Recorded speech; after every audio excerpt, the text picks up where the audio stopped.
Don't miss ML Elric, starring as the White Shadow.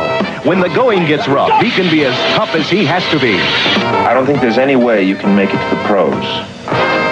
You're not good enough. Or he can be tender. You just reach out and take my hand. He's a very good listener. I mean, there is more to school than podcasting, Oh, really? And a tough reporter, You can be easily replaced. Sean, brings in the problems. The solutions come from the White Shadow.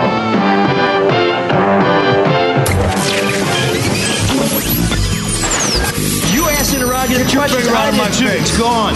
What are you doing?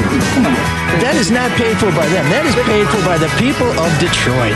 You might be qualified, ML. I'm not qualified for this job. Let me tell you something. You want to go right now? Okay? You want to go right now, Albert? Hello, my good friends. It's ML Elric coming to you live from the East Side with my friends Mark Fellhauer, Sean Windsor, and of course the best-looking guy we don't have on camera. That's Joey Zoobs, who is doing all the tricky Facebook Live stuff. We appreciate you joining us on Facebook Live every week, and we encourage you to share our link to Facebook Live to many people who may enjoy seeing the show. But I also have to give you a little bit of a heads up. You're not seeing the whole show. You're missing some of the great stuff we have in room 7609, which is one of our most popular features. So please share the podcast. Please subscribe to the podcast, and please listen to it later, because we want you to get the whole show. And quite frankly, we want the downloads, because the downloads brings us sponsors. Sponsors brings us money, and money, because this is a capitalist society, even where Sean lives, brings us back. So in the spirit of another great Detroiter, the Wallendas, I'm back up on the wire, and there's no net, and we're expecting our special guest to join us shortly, and that is the very finest coach in the history of basketball. Better than Naismith, Beeline? Better than Wooden, better than, who was that tall, skinny white guy, George something, who coached the Pistons for a year? Better than him, for sure. And that would be Mr. Thomas J. Izzo. As Sean Windsor likes to say, the J stands for genius, and he should be joining us very shortly. So with that big wind-up, let me tell you a little bit about who's brought us here today, and that would be Altis Beer. I'm totally out of it. All that beer you gave me, it's already gone. I have some in the garage, but because of the governor's emergency order, I'm not sure I'm going to be able to share it like I normally would have. I apologize, but Altis is our Facebook sponsor. I want to ask you, as you guys are drinking an Altis, because I get lots of pictures from people with their cans of Altis. Can you post them to our Facebook page? Can you send them to us, because we want them to know that the message is getting out, that the gospel of the cheap beer is reaching people, because this started out as a cheap beer, but it's not like that anymore. It's coming back in Detroit. It was from Detroit. It's back in Detroit. It's back this time with a little more flavor. Can I ask you a question sure. real quick? Have you put methamphetamines in your Altis? I mean, what's going on with you, man? Well, we got a big guest. We got a big guest coming. I love it. Yeah, no, I'm alive, baby. As Tom Jones says, I'm alive. I wish that song could make it in room 7609, but it's a little too current. But the fun fact about Altis is it only takes 6 of them to make anyone a 10. We have a lot of things that started here in Detroit that went away, but boy, am I glad that Altis is back. It's a smooth lager that packs a punch. And unlike the original lager, this one is loaded with flavor. So go to altis.beer. That's ALTES.beer, and find the location nearest you. It's in stores, even if you can't get it at bars and restaurants. It's insanely good. And let me tell you, they have some pretty cool swag. So get your Altis, and let's get going with the show. Boys, special guest today, maybe the highest profile guest we've had since Charlie LaDuff. You get that, Charlie, Michigan man? A little shout out for Mr. LaDuff. Is Tom Izzo. Sean, how did you land this? How'd you get this Marlin in the boat? I've covered Michigan State for a good long while, and as I think a lot of people know who love that program and follow those teams, especially the basketball team, understand that Mr. Izzo is very generous with his time. So to that point, what happened last week? He had to go on a conference call with the NCAA to talk about the transfer portal rules for a couple hours. So and it kind of got in the way of us and our little thing we do here. But at least he guaranteed you this time he'll be here, because you made connection with him earlier, which was nice. So he's a man of his word, I suppose. I know that's hard for you, Mark, as a Michigan guy. That's why you tacked on the "I suppose," right? Well, I don't know him. You know him. I don't know him. Look, I mean, does anybody really know anybody? I mean, I got to tell you, an existential theme today here, right? Coaches. It always gets deep when you catch Sean in his garage. Coaches are a very different breed. They just are. They are, and I would argue that he's a little bit unique even among that breed. I mean, he's honest. There's one. Well, he just does things, just the way he handles us. You were asking about the media. I mean, I know there are very few coaches, at least at programs as successful as his at that level, Big Ten for sure, that open up their locker rooms. Yeah. Like he does. I mean, everybody does it in the NCAA tournament because the NCAA demands it. And the Big Ten tournament, I think, is the same way. That'll probably change moving forward, obviously. And I'd be curious to maybe we can ask Tom if he's going to, if we do get basketball back, if he's going to, or when we do get it back, if he's going to have to reconsider some of the ways he does things, to keep reporters and his players separate. So without further ado, we are joined by Coach Tom Izzo. This is a nonpartisan show. I'm just going to put a little hat on here to underscore for crying out loud.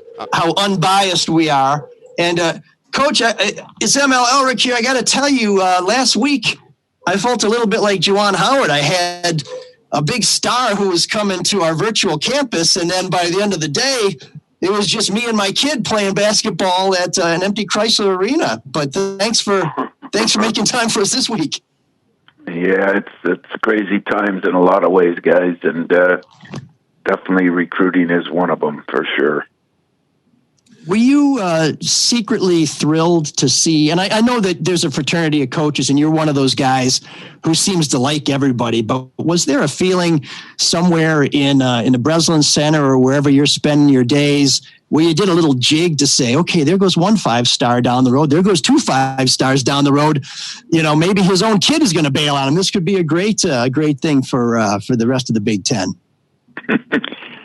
Truthfully, no, I don't. I don't wish for that because. Well, thanks for joining us, Coach. We got to go. No, it can happen. It can happen to us tomorrow. It can happen to everybody. I'm not real thrilled with what is going on with college basketball right now, and so that's nothing, right? I don't wish that on anybody. To be honest with you guys, it's just one of these things between the NBA, between the G League, between the transfer portal. It's not a real good time right now. And I think somehow, some way, we got to straighten this thing out. And it's really going to be up to the coaches more than anybody. And so if there's ever a time when we better band together, all 351 of us, it's probably today. Yeah, there is a lot of attention on you. I saw the Vitale tweet a couple days ago because of the transfer rule. It sounds like it's mainly because there really is no guidance. We all know what happened with Joey Hauser, and you step down. Well, that's a bold move, stepping down from the board. Is that what's bothering you about the transfer rule? Is the lack of, I guess, direction between each athlete? Well, to be honest with you, when we recruited Joey Hauser, we had no intentions of. Because I'm totally against it. I think kids, if we give this free agency that they're talking about, it'd be like everything else in the world. I mean, if there's no rules to anything, when do kids start drinking, driving? If there's no rules, there's got to be rules to some things. And free agency is something that even the pro sports, it happens because of contracts, but it happens once every 4 or 5 years, like in football, as I'm watching now. To think of it happening every semester, I just don't see how it benefits the kids. I mean, what are we teaching them? What are we doing? It definitely doesn't benefit the programs, and I don't think the sad part about it. I don't know of a coach right now that agrees in either sport, football or basketball. I guess there's probably a couple, but I've talked to a lot of coaches in football in the last week, and everybody's fearing what this is going to be. What's the camaraderie among sports? If you guys, as journalists or radio people, if there was no rules on anything, you'd be killing each other, eating each other alive, and that's kind of what I worry about happening in the sport of basketball. And I think at the end of the day, or football, I think at the end of the day, the people that are going be hurt the most are the players. I mean, I'm not going anywhere. Our school's not going anywhere. Michigan's not going anywhere. Juwan Howard's not going anywhere. I don't think people all around the country, schools aren't closing down because a player leaves or stays. But sometimes players make bad decisions because they don't get very good information, and I see that as a shame as an 18, 19-year-old. You know, the counter argument back to that is going to be, well, nobody thought Beeline was going to go anywhere, and he can leave, and coaches can take other jobs, and recruits commit. I think from where I said, that's baloney. I'll just jump you in the middle of it. I'll tell you why it's baloney. As a couple of guys I talked to in football said, I know that's Jay Billis's argument, and I have great respect. I love Jay Billis, but you pay 30, 40 years of dues.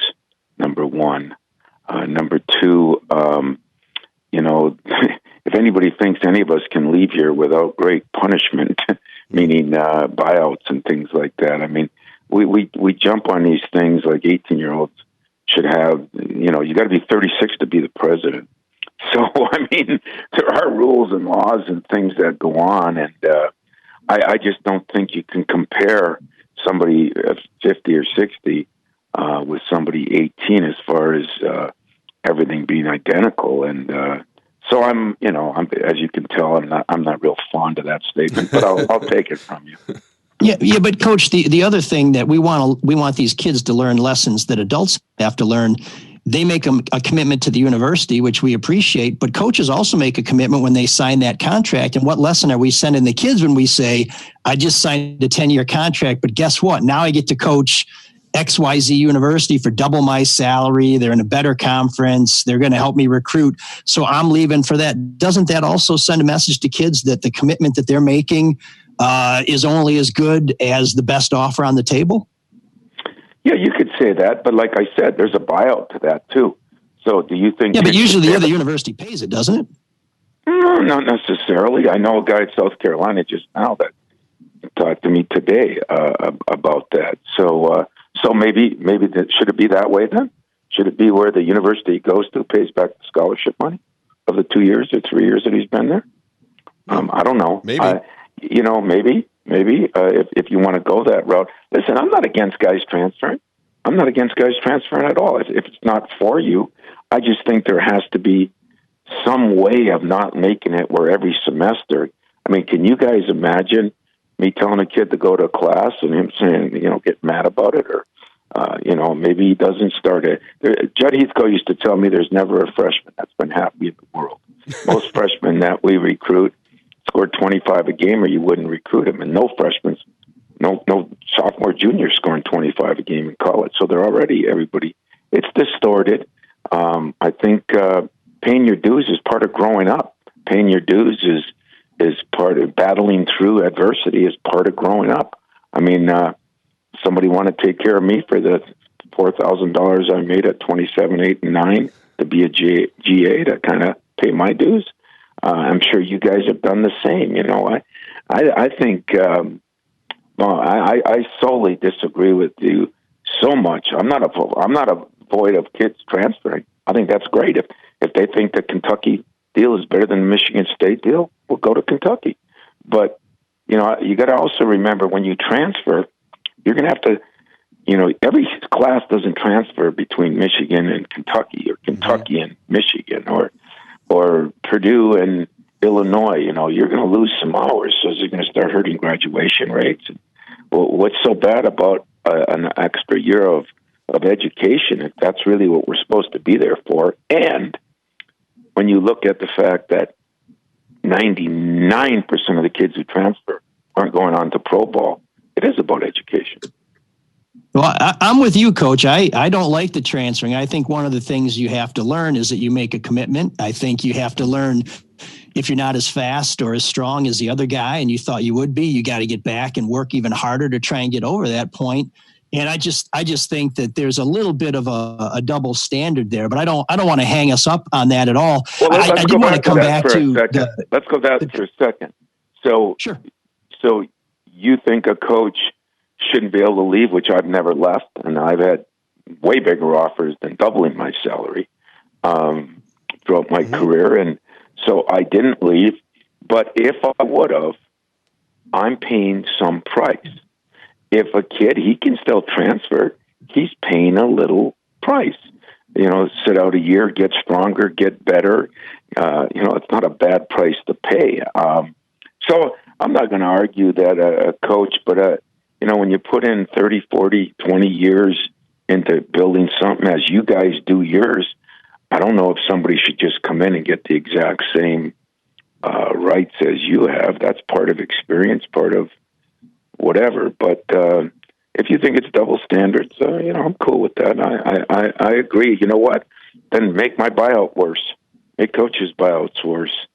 But remember, there's also other parts to this with ADs and presidents that come in and maybe don't want you there. So there's a lot of different factors. I've always been for, guys, if a coach leaves, a player should be able to leave. That I agree with. I hate to say it because presidents may not agree, but I think coaches, players come to schools a lot because of the coach that's there. So if he leaves, yeah, I do agree with that. That's the one concession I'd make. I think that's fair, Coach. And on the point of transfers, I understand that, and maybe you can confirm this for us, that one of the reasons why Coach D'Antonio decided that it was time for him to call it a day was he was very frustrated with the transfer portal, not even so much with losing players, some of whom have now come back, but just understanding how it works and how it's changing the game and how in football, and they may be a little ahead of basketball, it's just taken what used to be a fairly stable situation, and it's like 52 pickup. Instead of shuffling the deck, you just throw all the cards in the air and see where the hell they come down. That's a pretty good way of putting it. I know there's a couple coaches. Let's just get some trading cards. You got all the players on your team, I got all the players on my team, and you give me 2 players, I'll give you 2 players. And I don't know if that's why Mark D'Antonio. I think it's been frustrating. I look at what John Beilein had gone through. I have great respect for John, and I think it got frustrating the way guys were leaving. We have no rules. I mean, pretty soon we're going to be where you can come out of high school and go. You can come out now and go to the G League. You can transfer when you want. At least football has the 3-year. They can still transfer, but they have the 3-year commitment. So you look at basketball, we're getting it from all sides right now, and I think it's something that basketball coaches are concerned with. But I think football coaches are concerned with the transfer rule in general. It doesn't mean everybody, but the percentage I'm looking at is a very high percentage. Because the G League is kind of cranking up or trying to figure out, how to pay these kids, would you want to see maybe the cost of attendance grow to maybe compete with that, or maybe have a full out, regular deal where you actually pay the players and they sign a 2, 3, 4-year contract while they're in school to stay? Well, you start going into that, and you're going to hit a lot of different things. Are they going to be taxed on it? Are they going to be this? Are they going to be that? There's so many different. They would be taxed on it. Variables to that. I don't know. I feel a little different than some about amateurism. I think there's, it again is part of paying your dues. We're talking such few numbers of kids. Mm-hmm. I mean, there's probably 30 Americans a year that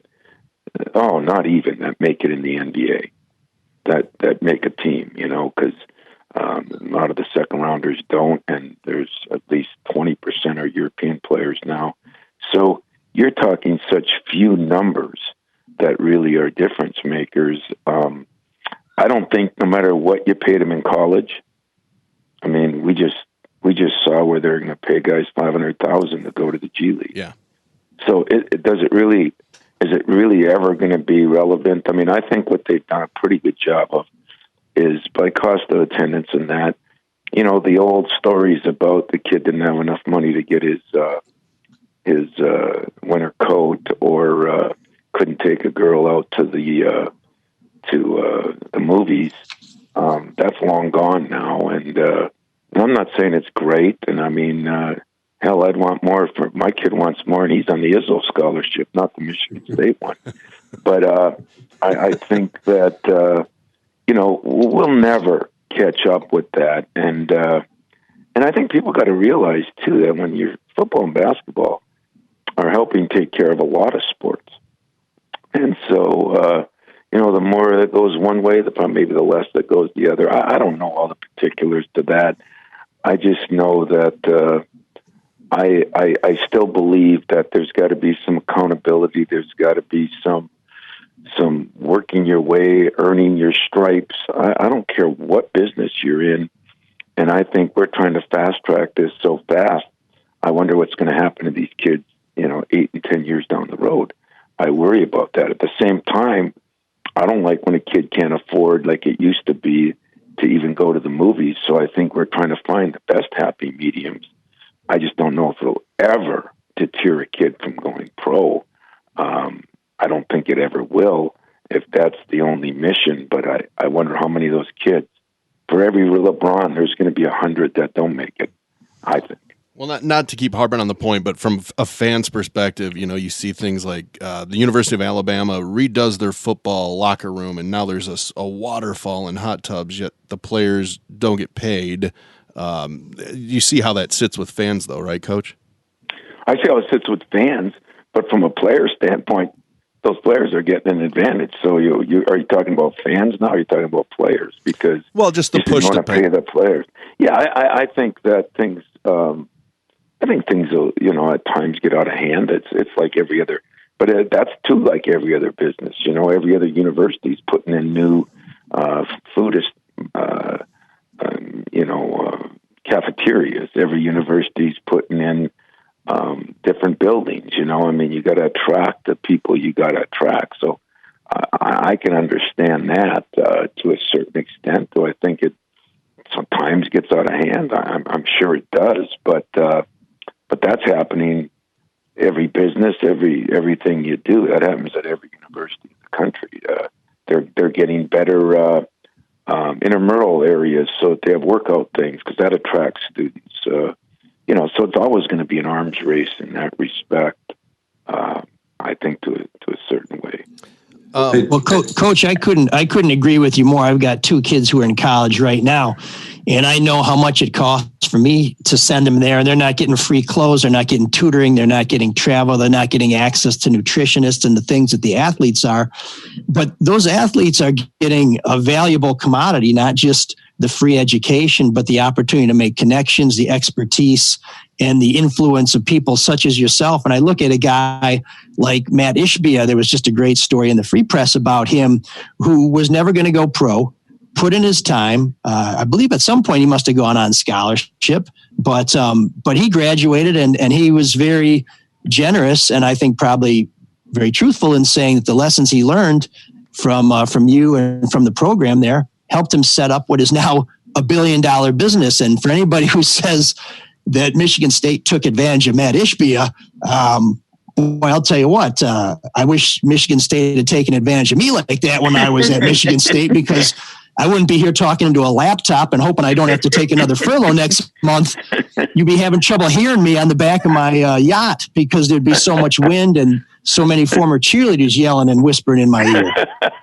Well, let me say this. I hope we help Matt Ishbia a little bit, but Matt Ishbia, his dad is an unbelievable guy. Matt Ishbia helped Matt Ishbia a lot. I hope that's all part of the growing process. We're teachers too in our own way, and I think that if you've never failed, if you learn, I played a lot of football, and every football locker room, it's when the going gets tough, the tough get going. It's kind of a motto, a cliche, whatever you want to call it. The new one to me is when the going gets tough, get the hell out of Dodge. Is that going to help a kid 10, 20, 30 years from now? I don't know. I mean, that's, everybody's got their own opinion, but this opinion of kids we devalued academics. I mean, at the end of the day, do you know what percentage of people in football or basketball go pro? It's less than 1%. So in the end of the day, this education is very, very important. Number 2, the fact of them just getting a scholarship, like some people have acted like it's a $25,000 and clothing and health benefits and food, and there's so many different experiences. We took our team to Italy. There's so many cultural, educational things, and you know what? I think that one thing in athletics, boy, you develop socially. You really mature socially because you're held under wraps. I mean, everybody looks at what an athlete does and the trouble sometimes that they get into. We don't pull the other 45,000 students on campus. I mean, everybody, you three guys, two guys, and you can add me in that list. If we were scrutinized like kids are nowadays, athletes are nowadays in college, we would have had some of the same problems. I'm not condoning. I'm not condemning. I'm just saying these kids do a hell of a job, and we've graduated. As John has, I'm sure Jawan will do it, as Campy has. I mean, we graduated an unbelievable number of our student athletes here over the years, and I think when they leave, they're better than when they came. And some of those kids would not have gotten in to some of these schools and would not have gotten a chance. The tutoring, that's another expense. But did we make them better people? Did we make our society better? I think the answer to all those is yes. Coach, obviously coronavirus has just wiped out the tournament, a tournament that a lot of people expected you guys to go very, very far in. I then see Coach Bob Huggins pipe up on a show that he thought, if we have a season next year, why not begin the season with the NCAA tournament? I don't know how you do that with players moving on and changing schools unless you just let them play in the tournament. Did you have any thoughts on Coach Huggins' idea to start the season with the tournament? I just talked to Hugs the other day about this other stuff, but I didn't hear him say that one. I think the hardest thing would be, I look at ourselves as seniors that are gone. They make a big difference in your team. And the transfer thing, I mean, hey, get used to it. If it goes like they want it to go, that's the way it's always going to be year to year. But I don't know if you could do that. Listen, I was hoping like everybody else that it was postponed. As I look back on this whole thing, it was the right thing to do. I don't think any of us thought of the severity of this when they canceled the Big Ten tournament. And then later that day, they canceled the NCAA tournament. I was one of those guys. Why? Why? Mm-hmm. And then you realize why. And then when it hits home even closer, when my assistant, Dwayne Stevens, lost his father to it. And, it just, I think we always look at things, we never understand them until they happen to us. And so as I've looked now and what I've seen, I mean, the decision to cancel the NCAA tournament, as much as it bothers me, because I think we were playing our best basketball, I'd have to say was the right decision. Whether you could do that next year, I just don't see how you could, with even seniors that have graduated coming back and playing in October. I don't know if I'll have to ask Hugs about that. It's an interesting idea, though. It's out of the box. Interesting idea, yeah, outside the box, which Hugs sometimes is. But it's I'd be willing to look at it. I just don't know how you could do it. Hey, Tom, now that you've had a little bit of time since the end of the season, have you kind of come to terms with how it ended and how well your team played, and just kind of considering what you and your team and the staff went through this year, all the it's been well documented, obviously, but I'm just curious kind of where you are almost on a spiritual level with letting it go and letting it rest. That's a good question, Sean. And I'd have to say I haven't yet. And most of the reason I haven't is sort of because of Cassius and Kyle and, Connor, our seniors. That's part of it. Part of it is what Cassius went through. Part of it is what we went through, where I look at Calipari and I joke with each other that we were the only two teams in the history of the world, I guess, that went from rank 1 in the preseason to unranked. And, what a story would have been if we could have come back and found ourselves and won the whole thing. And, everybody's going to think they had a chance, but I do think, and I've been there enough times, that we had a legitimate chance at the end. Partly because we were playing our best ball. Cassius was really coming along. Our freshmen and sophomores had really improved, partly because we had been through so many distractions and things that we were coping with those, and partly because, in all honesty, I didn't think across the board that the teams this year were head and shoulders above anybody. In other words, I thought we were really good at the end, but I don't think we were that much better than anybody else. But I don't think anybody else was that much better than us. So I thought the experience we had, the fact that we had been in the Final Four a year, the fact that our staff did, it would have been a fun run with an unbelievable opportunity. That would have been our battle cry of, listen, they loved you at the beginning. They didn't even come close to understanding in the middle what was going on. And then to come back and win it, that would have been maybe, we would have been a team that would have been talked about from a coach's standpoint for 30 years. Well, Michigan State went through this. I think about when Magic won it, and I've talked to them a lot about this. If you those of you that remember, that are Michigan State fans, they almost didn't even get in the tournament. They had to win the conference, and they had a big game with Ohio State, and he got hurt. And if they lose that game, they're probably out. And they regrouped too. So that's all part of fighting through adversity, not giving up. I loved. You were talking about the transfer rule. I love when somebody talked to you yesterday about, well, geez, when Michael Jordan didn't make his varsity team, he didn't transfer, he didn't quit. And look what happened to him. Coach, are you watching The Last Dance, the ESPN documentary on Jordan and the Bulls? Are you watching? What are you watching right now? Because you have an opportunity to watch stuff. Well, I'm watching. I watched Rudy this morning. But I've seen that 600 times. So I watch that. I do watch a lot of game film, and I go back. But I'll tell you the two greatest sports things I've watched in the last week.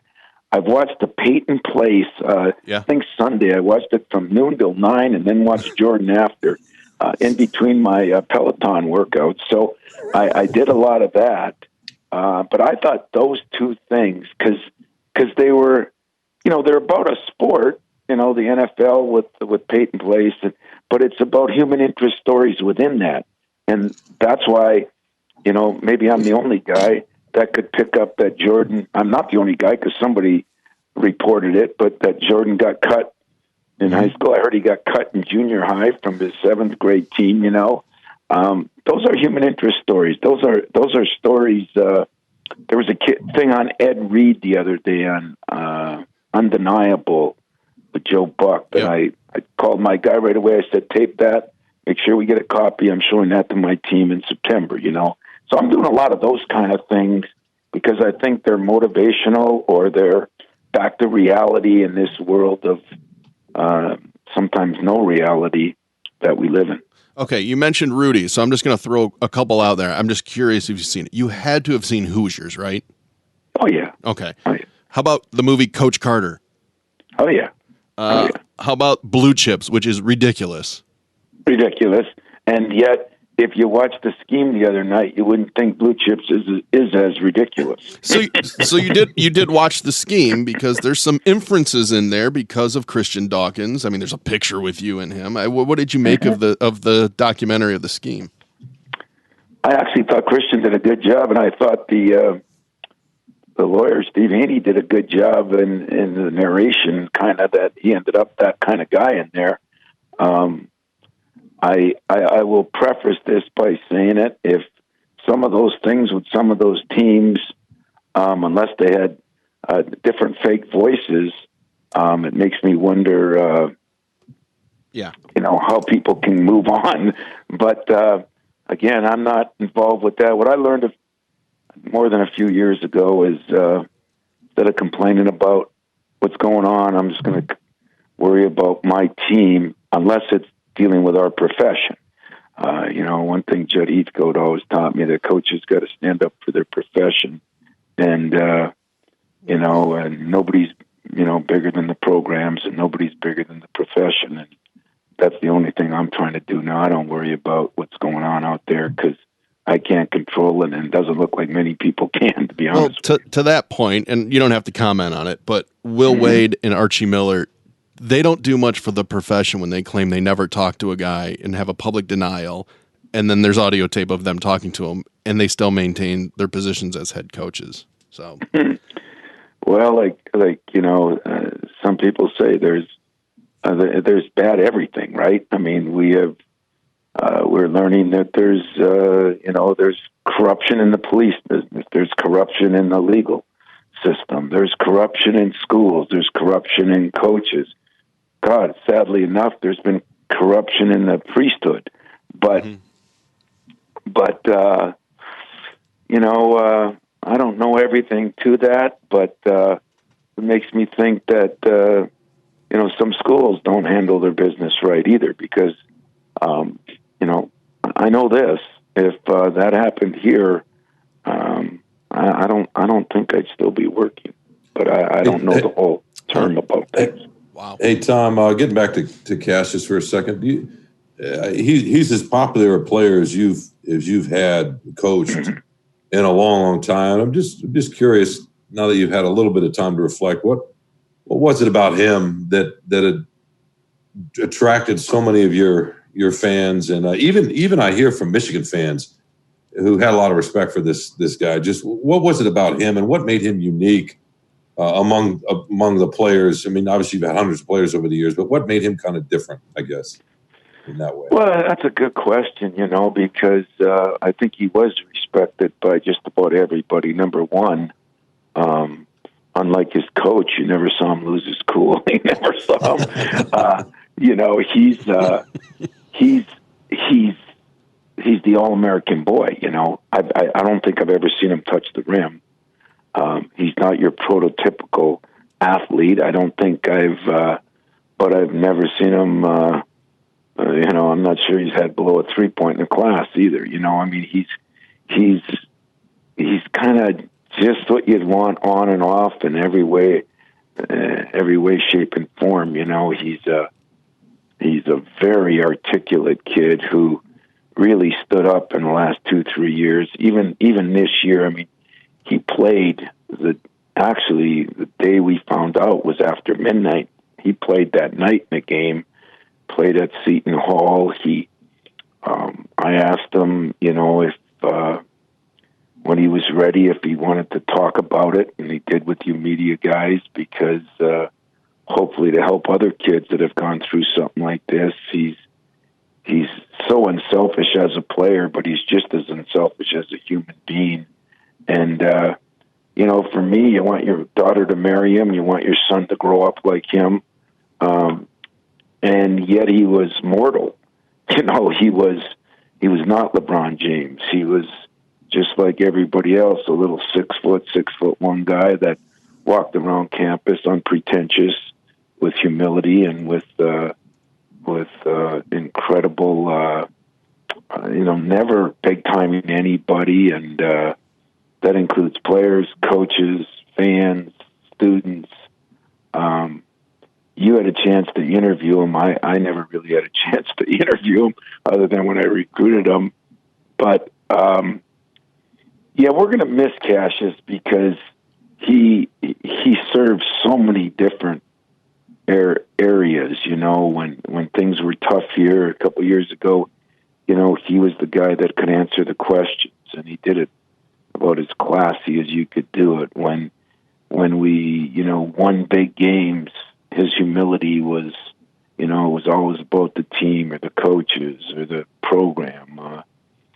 I think he's unique this day and age. I'm sure he's on Twitter, like every other human being except me. But I'm sure he is. But I'm sure it's never, where 99% of Twitter is about me. I can't picture Cassius about himself and anything he does. Coach, what's next for Cassius? We hear a lot about Tillman and whether he's going to go through the draft and where he may rank in the draft, but you just don't hear that much conversation about Cassius. Do you see him with a NBA career ahead of him, or is he going to have to, pursue other things or go overseas? Oh no, I definitely see him. I mean, he's ranked in a lot of people's late first rounds or the early second, and there's definitely been more than a little. But you got to remember now, there's not a lot on anything right now. People are trying to survive. People are trying to take care of people. The draft in football is coming up, and they're publicizing it every minute of every day because, they're hoping that this kind of brings some light. But in basketball right now, usually they're having workouts, and guys like Sean might be following him to Chicago, and those things just aren't happening now. So you don't hear much about most of these guys. I guess you hear something about Xavier because he, announced that he was putting his name in. You look at what's his name from Michigan doing the same thing, but you don't hear as much about anything because things aren't happening like they have for the last 25 years, where you got Chicago, you got interviews, you got all that. Any interviews now are Zoom interviews, and nobody else is privy to it. So it'll start heating up as we figure out. But you think about it, guys, we don't know if the NBA is going to play in June, July, August. We don't know if the draft's going to be in June, July, or August. There's a lot of unknowns right now out there. Well, Coach, I got to tell you a little story that is going to seem maybe a little quaint now. But my wife, Teresa Baldus, Michigan's Journalist of the Year, is one of the biggest Cassius Winston fans ever. So I'm lucky that I can drag her up to East Lansing for games, and she thinks that I'm taking her out for a big night. And for Valentine's Day, I bought her tickets to the Michigan State basketball banquet. And I know a lot of her friends are like, "You're such a jerk." She was thrilled. She got me a belt buckle without a belt, so I'm not sure who got the better deal here. But it was a Spartan belt buckle, so I got to give her that. Yeah, there you go. The night of the banquet, I was sick and I had a sinus infection, and I was thinking, I'm not going to go up there with her because I don't want to shake hands with the players. I don't want to make anybody sick just before they go to the tournament. She went. She took a friend. They're very much in love now, by the way, so that didn't quite work out the way I had planned, but and he's a Wolverine, so it's pretty messy. But but at that point, I'm thinking, boy, I would hate to give one of these guys a cold, and then within days, the whole world fell out from under us. Yeah. And I really appreciate you bringing that perspective and saying that, when you sit back and think about it, we probably do need to take a more cautious path. And I got to ask a favor because I know our time with you is running short. A great kid, a great Spartan who played hockey for me without much success, but it was my fault, not the team's. His name Jacob Brower. He turns 21 years old today. I was wondering if you could give a birthday shout out to Jacob Brower, a good Spartan boy. Jacob, I do send a shout out to you. I hope 21st birthday, behave yourself, keep your social distancing, just stay in the house. But you can celebrate that thing later on in life. Right now, we got to take care of everybody. And, the banquet is always a special thing here. It's very good. And, even that, if you remember, your wife will remember Cassius. We talked about the defensive player, and he kind of stood up like he was going to get it because we said the guy that got it came in a little chubby and fat and out of shape, and that was Xavier, of course. And Cassius, I always used to tell him he was the Pillsbury Doughboy early because he was always eating candy and doing things. But guys, you would have loved this team. I think Sean would agree. I had a lot of good guys. I had a lot of good players, really good players, but really good guys.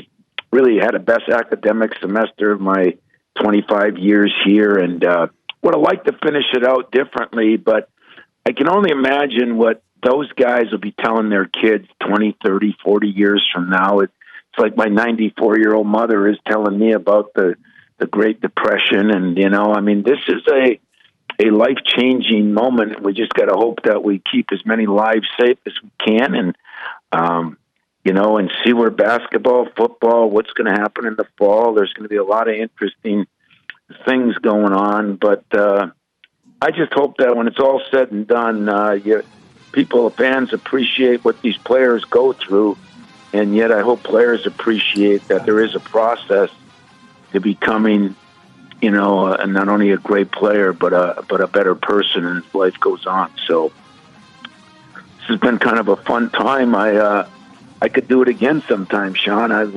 actually enjoyed this time. Oh, well, thanks for coming on a lot, Tom. Thanks for giving us our time. You probably can't see Mike Elrick, but he's wearing a cowboy hat with a Spartan logo on it. I thought you should know that. Yeah. And a Spartan shirt. Hey, Coach, before we go, I want to tease ahead. Next time you come on, I know we're out of time. You've been very generous with your time, so thank you very much. I'd like you to start off with some stories about Sean Windsor that Sean would never want anybody else to know. So if you can we went on a couple of recruiting trips. Film on that. We'd love to have it. All right, guys. You guys stay safe, all right? Keep everybody safe out in your audience. Thanks, Coach. Thanks, Tom. Thanks, Tom. Bye-bye.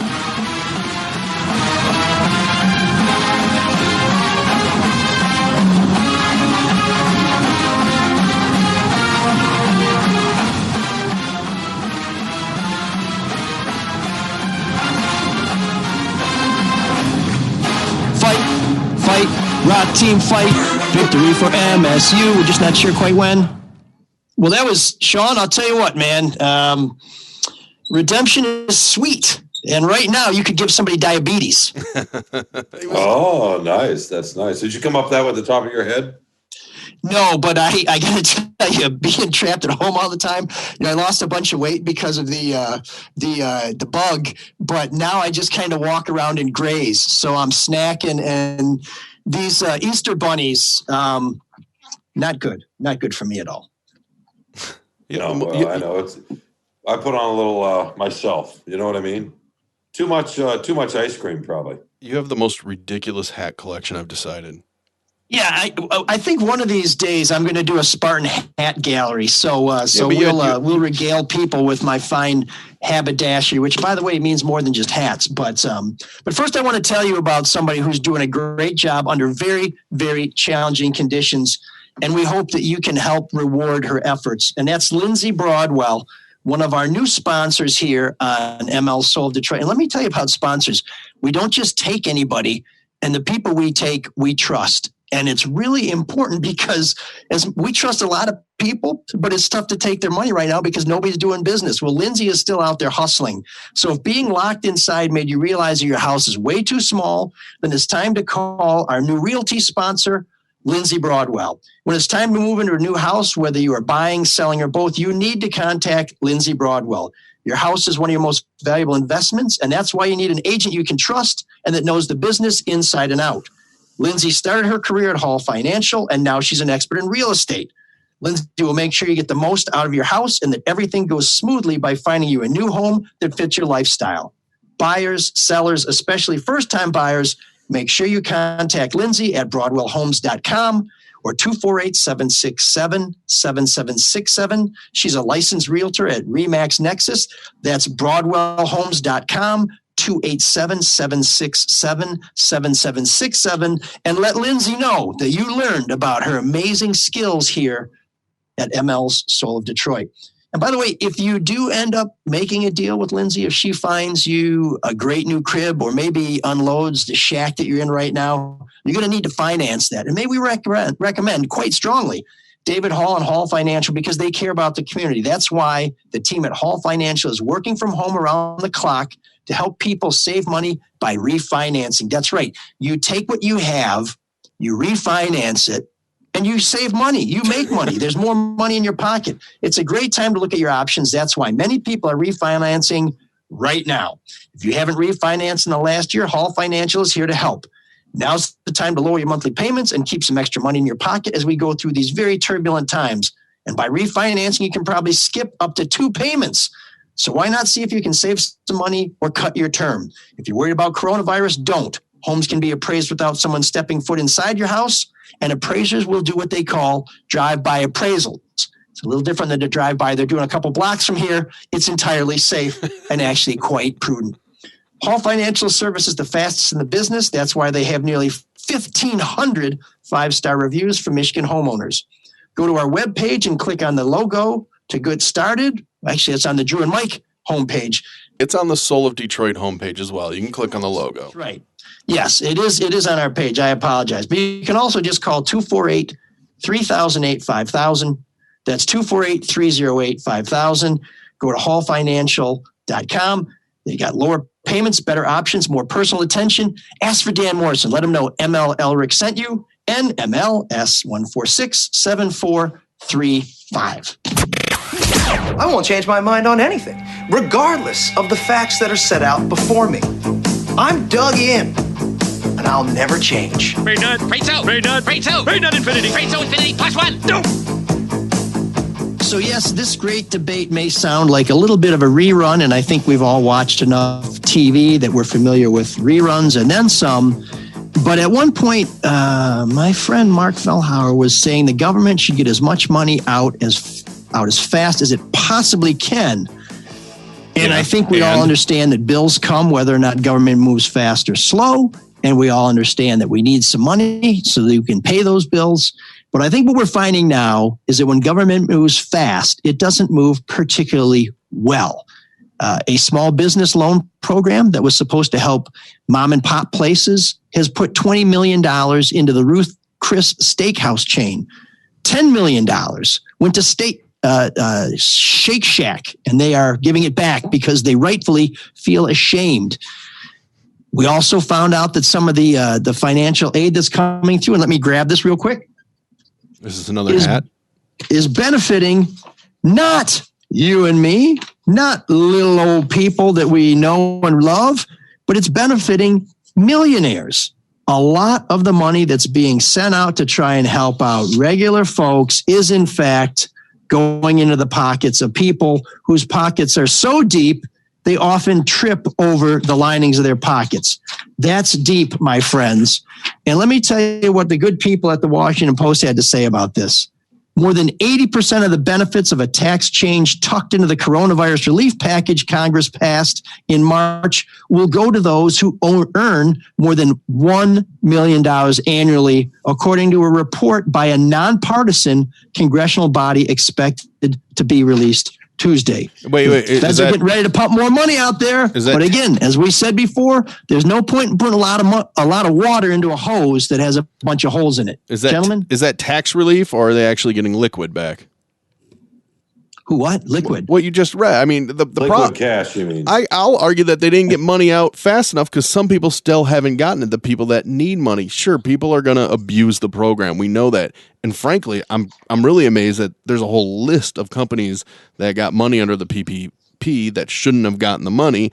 They're going to be shamed, and possibly they're going to have to give it back. You know, Potbelly's on there. There's MS Communications is on. There's a bunch of companies that violated the rule they had in place. So just because there's a rule doesn't mean people are going to adhere to it. I'll argue that they didn't get enough money out fast enough to people.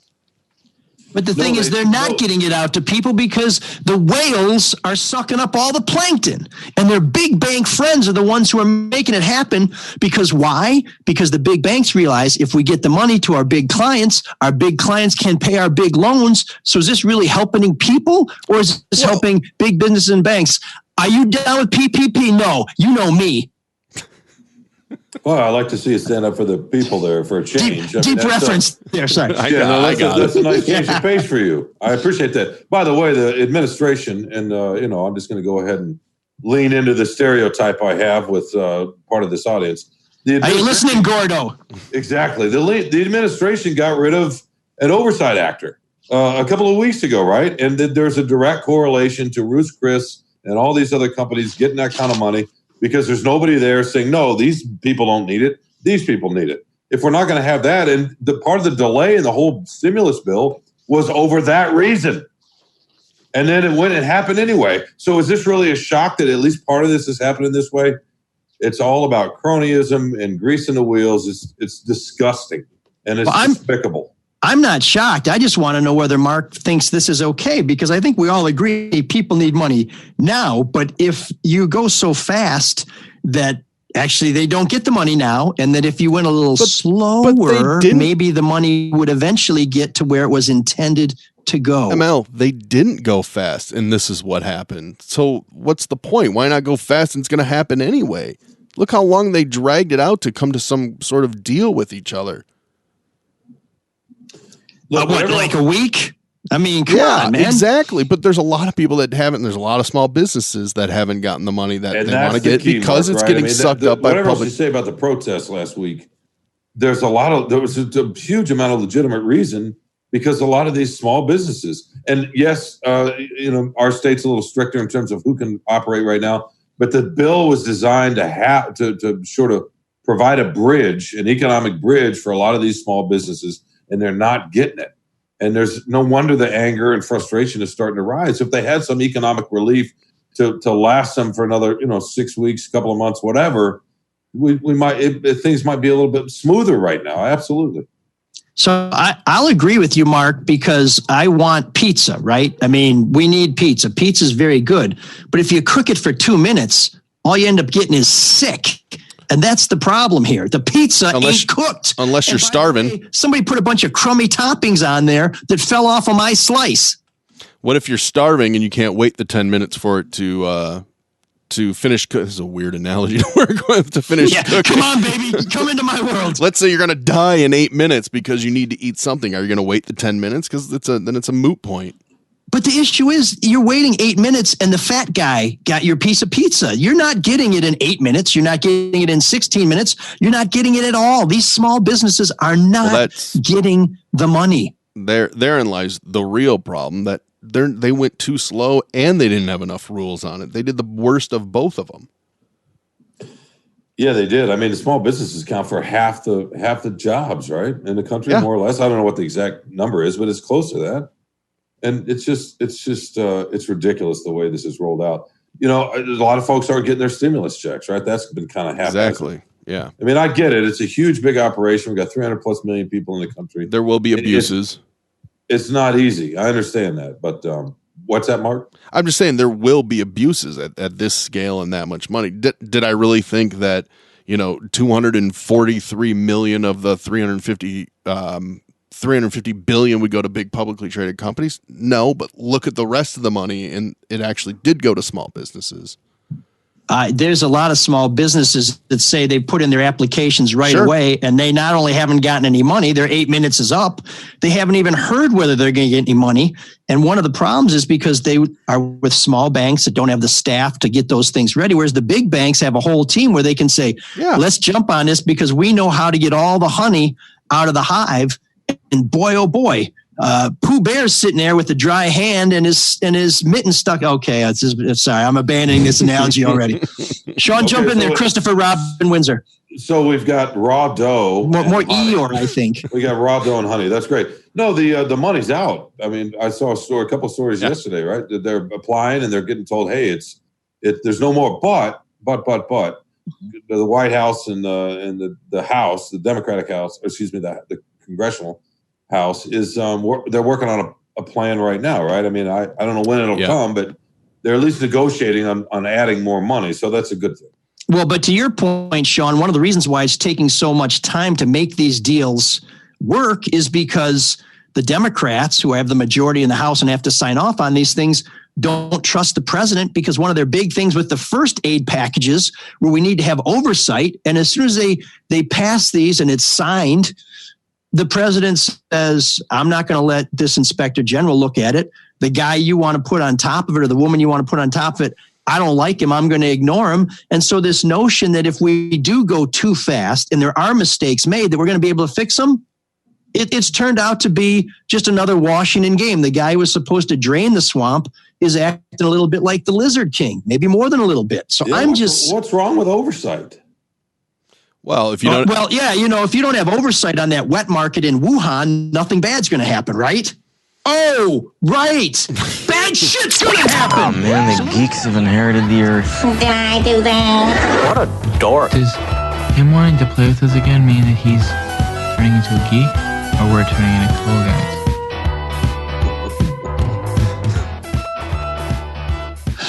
Okay, Mark just entered the running for Geek of the Week there. Well, I thought that was a good out. I thought you had a very strong out of the argument. So Okay, good. So I had to get my Chris Crotchy measure twice, cut once. And Chris Crotchy is really his name. He's not a dancer. But you don't have to empty your notebook. Can we say that? If you saw my notebook, there's plenty there. There were lots of pages. We had a lot of candidates for Geek of the Week this week, and picking a winner is pretty tough. First of all, there was a 64-year-old French executive who went on a fighter jet trip and accidentally ejected himself. So I know that's a strong one. But it turns out he didn't want to go on the trip. His employees talked him into it. So we're going to give him a pass. Peer pressure. Yeah. Then there's, or as they say in French, peer pressure. So then there's Ward Emanuel, who gives himself a 5% pay cut to help stem the losses in the athletic department at the University of Michigan. 5% pay cut. You let kids use your wife's car, athletes. Then you mishandle the report of sexual abuse of athletes, and you're only going to take a 5% cut. How about 100% cut, Ward? Okay, but he didn't make it. Please. In the end, we have 3 winners: Dr. Phil, Dr. Oz, and Dr. Drew, who on the Fox Network News are giving medical advice about pandemics. Well, how are they qualified? Let me tell you a little bit about their bona fides. Dr. Phil, he's a psychologist. The best thing he's ever done is he brought us Bad Baby. Dr. Oz, a cardiac surgeon. Yes, you got to have heart, but it has nothing to do with infectious diseases. Oh, and my favorite of all, Dr. Drew Pinsky. He can tell you why you curved to the left, why you had that failure, and why you have yearnings that you are ashamed of and don't understand. And he can also tell you how to put down the bottle, the needle, the pipe, because he's an addiction medicine specialist. He is not an epidemiologist. So if you're wondering how we should handle recovery from the pandemic, flashback to coronavirus, it is not with Dr. Phil, Dr. Oz, and Dr. Drew. It's with the people who know what they're talking about. So doctors, schlochters, if you will, you gentlemen are our Geek of the Week.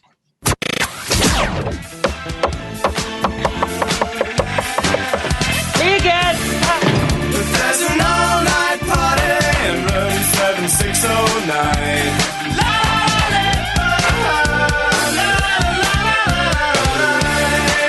And you can dance together all night if you've got the time.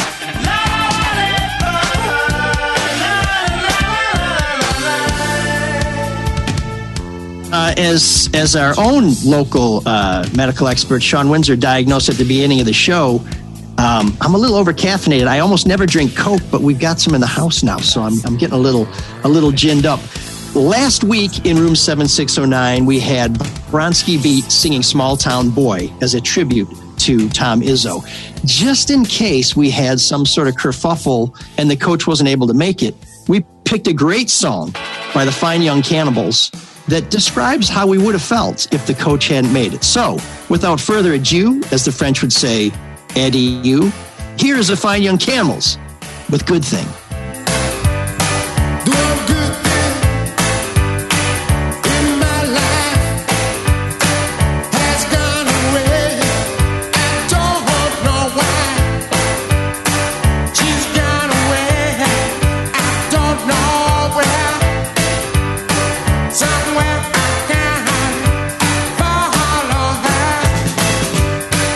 You and the thing, stay too long.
thinking, where have you gone? Well, we've got the good thing right here on ML Solar Detroit. Not just Mark, not just Sean, not just Joe, but we had Coach Izzo. We really appreciate him joining us.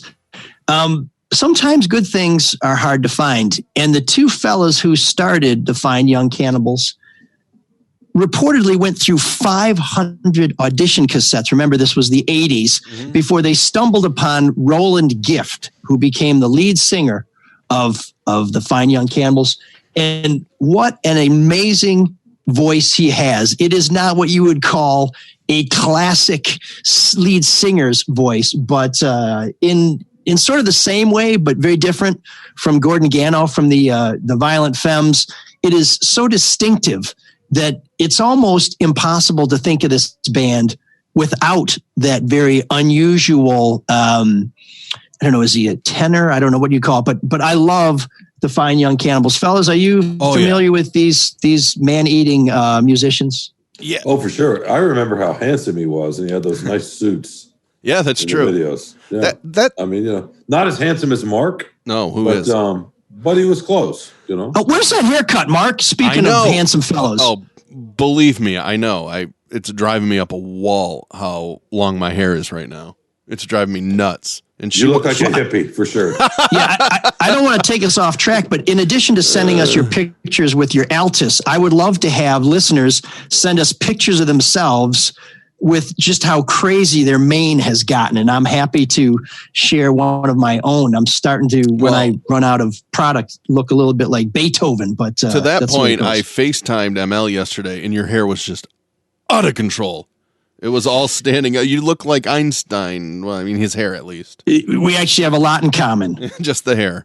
We're both German. I was surprised you chose that song. That was a massive hit, wasn't it? It was a huge hit. Yeah. It was a huge hit. It wasn't as big as She Drives Me Crazy, which is the one everybody knows, which I don't particularly like, by the way. I think they're both number ones. And it's not as big as Suspicious Minds, their Elvis cover. My favorite Fine Young Cannibals song is Johnny, Where Are You? That's just a tremendous, tremendous song. But I thought we should have something, whether it's a hit or not, that is suitable for Coach Izzo. And Johnny Come Home, that's the one I love. In fact, funny story about Johnny Come Home, the band was not signed, but they put a video out that they had shot of Johnny Come Home. And if you watch the video, it's high energy. It's very weird, frankly. And it was on an English show called The Tube. After that, they had their pick of record contracts. But I think one thing about the Fine Young Cannibals, while they did achieve some success, and while some of their songs did go all the way to number one, they only had 2 albums. And they, like a lot of these new wave bands, kind of broke up and guys went their separate ways. Roland Gift, because he was a very good looking guy, sort of had a crazy widow's peak, but very good looking guy. He was in a movie where he played one of the lead actresses' boyfriend. She was married. And his most notable role was he was one of the many boyfriends of the high-end English call girl, Christine Keeler, in the movie Scandal, which you may remember was the true story of the basically sort of the swinging London chick who became a call girl and who had an affair with the British Minister of, I believe it was Defense. One of her many boyfriends, not just the guy played by Roland Gift, was also known to be a Russian agent. And this scandal brought down the English government. And in a development that I wish would happen more often, Profumo, who was forced to resign and leave public life, spent the rest of his days gardening, but that's not the big thing, but doing good works, doing charity, not writing books, not running for re-election, not selling his story, but basically saying, I really embarrassed myself, the people I care about, and my nation, and I'm going to do everything I can with my last breath to try and redeem myself. I know that has nothing to do with the Fine Young Cannibals, but that's why I really love this band, and why I love new wave music is because so many of these people were so talented that in addition to the great music they left behind, there's a ton of other legacies and a ton of influence on other mediums. So that's my 2 cents on Roland Gift and the Fine Young Cannibals. Wow, that was a lot of information. I know. I got to get off the Coke. Cola. Yeah. By the way, that affair was depicted in The Crown, which I know a lot of people have seen The Crown on Netflix. Oh, it was in there. A very small part of the plot, but it was in there. Yeah, The I need to Profumo. watch that. That's the only reason I know what the Profumo is. That Scandal movie had a great cast. John Hurt played the doctor. I think he was a plastic surgeon who basically became kind of a pimp for all these Society London people. And I think Ian McKellen played Profumo, the minister whose career was trashed by this dangerous liaison, or as the French would say, dangerous liaison, or liaison dangereuse. Right, Sean? Yeah, that sounds good. Is it Wednesday yet, by the way? I was going to say, I guess that wraps up the soul of the UK. Yeah, depending on, you know what? So now you got me going here. Oh, no. You know Sorry, where Sean. The soul of the UK and the soul of Detroit intersect is Motown music is huge in the United Kingdom. And there are actually tours of people who come from England, Scotland, Ireland, Northern Ireland, and sometimes Wales to tour places where Motown music is playing in Detroit, and the Motown Museum. And they also like a lot of soul music. And at one time I ran into a bus group who was stopping by, I think, Memphis Smoke at the time, because they had a blues band playing. So there actually is a crossover between the soul of Detroit and kind of a reach, but soul I'll of the take United it. Kingdom. I'll take it. So before we go, I've got to give a plug to a story that is in the Free Press this week that I just filed. I like that. You can find it at freep.com. We appreciate if you subscribe, because the more of you who subscribe, the fewer of us have to take furloughs. But it's about a woman who ordered tchotchkes for pharmacies, who tried to argue to her boss that she should be able to work at home because she was clearly not an essential employee. Her boss disagreed and she was fired. You can read that in the Free Press. And we're hoping to have her on the show next week to tell about her tale. And I'm really only mentioning my own outstanding endeavors with the Free Press as a way to segue into the amazing week that our friend Sean Windsor had. I know we occasionally give him a hard time because he wants everybody to run naked and throw flower petals in the air. We hope, because of Sean's eating habits since he's been quarantined, that doesn't happen, because he's, kind of buxom. But great, fantastic column about the people going to protest in Lansing. And I have to read you the beginning of another outstanding column he wrote that had nothing to do with sports. So please bear with me. The message arrived from a friend I hadn't spoken to in decades, and for a few minutes I wasn't sure what to make of it. Was it really her? And why, after 30 plus years, did she need my attention so urgently? So, after asking her to send me some nudes, I responded. Social media may have made the world smaller and has certainly connected us in many meaningful ways, but it says something too, that even when a hello from a voice in the past, we often slip into skepticism. P.S. Does anyone know how to clear the cache on my computer? The boys and my wife might use this. Right back, Windsor, the Queen 69 at gmail.com. The rest of it's very good. And I must say, that must have been before the editors got to the piece. You know what? You're right. As a Free Press employee, I have access to first drafts, but this is a very lovely woman. And it's a very lovely column, although I still don't understand why Sean wrote, I regretted it immediately about responding to it. Sean, can you please illuminate us? Well, I clarified. I actually had to, it's funny because I had several readers ask me that. I'd had a long section that I Was cut. it because of the nudes? Yeah, right. No, I had a long section that I'd cut about just this idea of people, sometimes you like, I hadn't heard from this friend in 30 years, and it came into a part of my computer where there's a lot of other spam. Mm-hmm. And so you immediately think, okay, is this an imposter? What kind of information do they want? And that was the thing. And so I'd spelled all that out in the original column, cut it down to condense it, and probably left. So we went back actually later that morning after readers started asking me about that. And I added a line saying, because I was worried she might be an imposter, like somebody who was a catfisher.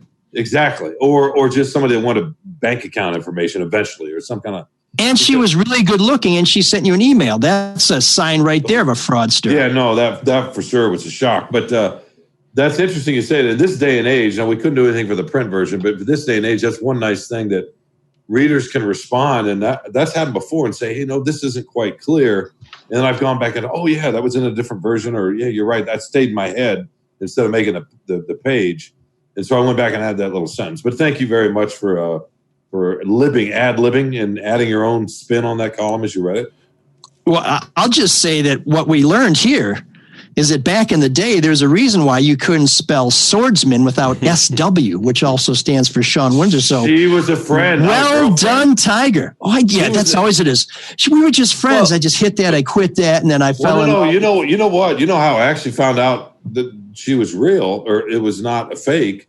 So we had a mutual friend. That mutual friend was my girlfriend. Hey. So she was the best friend of my girlfriend, and so I called her up, and I hadn't talked to her in years. She lives out on the West Coast. And as soon as she picked up the phone, she said, "Are you calling about Amy?" And so, because she's trying to reach you, her brother's sick. He's in a group home, and there have been people that are taking care of him that have COVID. And so, as soon as she said that, I thought, okay, so she really is trying to track me down after all these years. So that was, I'll be the sappy one. Is there an update to how her brother is doing? He's doing okay. He doesn't have it yet. He's got severe cerebral palsy. He can talk some, but he's doing okay. It's interesting because she reached out to me, and we were talking about other editors of the Free Press about this idea of some of these workers are so strapped and they don't get paid. Not the nurses, but the nurses' aides, the people that actually go in and change the sheets and bathe you and all that sort of thing. They're working at these group homes, or maybe they're working at Henry Ford and they're moonlighting at these group homes, and they're carrying the virus from one place to another. And it's a real issue from nursing homes to, COVID units at like Henry Ford, where this particular caretaker works. So that's kind of why she was initially reaching out to me. That's a good story. Well, yeah, it was a great story. And if anybody has been reading my work in the Free Press, you'll see that Mayor Duggan is talking a lot about how big a problem it is with infections being passed around in nursing homes, that 30% of the patients that they've tested in the city have tested positive for the coronavirus. And some of them, almost as many people who are not showing symptoms, have tested positive as those who are showing symptoms. So that really gives you some pause. And to try and, tease Sean's other column, it really raises questions about, are we ready to start running back to the way things were? And I think I would urge caution on that, folks. I also want to give you a little update. The other day was Awareness Day for, I'm going to get the name wrong, CDH. It's the affliction that my nephew Abraham had, and we talked about him early on when we launched this show. He almost died. His life was saved by some amazing people at the University of Michigan Hospital. If you go to my Facebook page at MLELRICK, you'll see a little bit about this affliction and how well he's doing today. If you want to know what's going on with the show, a great place to find out is always to go to our Facebook pages. Mine is ML, no periods, ELRICK. You can follow me on Twitter at ELRICK. We usually have a lot of cool stuff up there. We hope that you will share the show, rate the show, subscribe to the show, because Facebook sucks. They won't let us put our website up there. And if you'd like to donate or purchase some cool stuff, Mark, how do folks do that? If you want to purchase some stuff, go to Drew and Mike Store, STORE. Once again, I don't know why I spell that for everybody, but drewandmikestore.com, and there's a whole ML section with all those wonderful things. Yes, cool swag. And there's been some talk about getting some hats. So if you're interested in a baseball hat or a trucker hat, if anybody needs more hats, it's think about it. We don't really want to lay out too much dough right now, but if there's demand, we will meet that demand. And Mark, how do people donate? Because amazingly, with all the good causes out there that need money, we had some very generous donations in the past week. Yeah, MLSoloDetroit.com, right at the top, donate button. So they were extremely generous. It's embarrassing how generous they are. But when we have our team meeting, Sean and Mark, it was only a couple bucks. Just if you're checking my numbers there. Sean's going to send if I just send you a box of moose or gel or whatever it is, because that's what you really want. Yeah. I think I'm going to need some hedge clippers soon. One more thing before we go. Facebook tells me that this is Mike Clark's birthday. Today is Tuesday, April 21st.